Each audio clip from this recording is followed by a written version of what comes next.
If you've been paying attention, you'll notice there's one option I've skipped over, which is on this first panel, solo clones. Demonstrate that and come to this cloner. I'm just going to turn off the effectors, make it linear, and maybe make the background slightly smaller.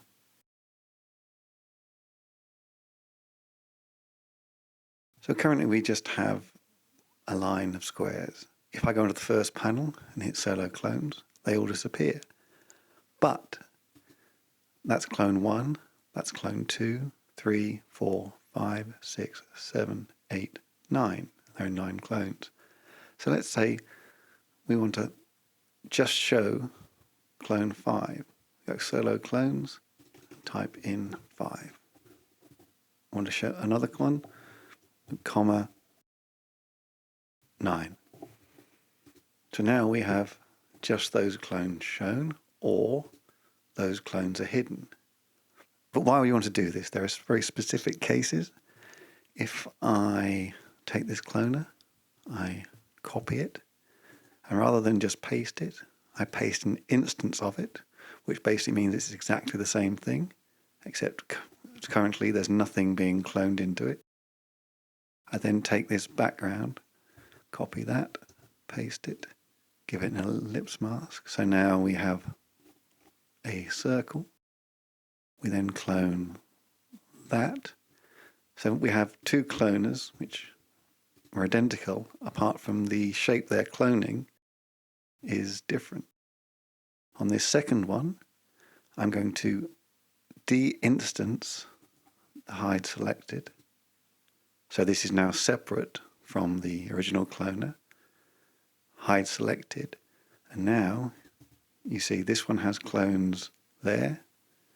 This one has clones there. And if I grab my background, position effector, and then it doesn't matter which one because this isn't de-instance, use the position effector, you see those are being positioned by the effector, and so are those. And if we merge them together,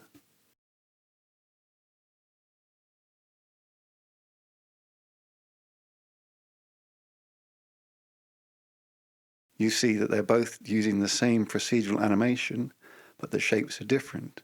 And you could have as many of these as you wanted. There'd be different shapes, different animations, but they would all use the same effectors. So if you have a certain animation that you like, you can use the solo clones method to create variation. And if I just go back here and let's add in clone 1 by comma 1. Now you see we have circles and squares doing exactly the same animation. On a linear cloner, the clone numbers are pretty obvious, but on a grid cloner, how do you know the numbers? Well, in this case, it starts here at 1, 2, 3, 4, 5, 6, 7, 8, 9, 5, 9, and 1. Obviously, if you increase the number of clones, those are going to change. But the principle is the same. You can do this with every method, although if you did it with an image cloner, there will be a lot of clones.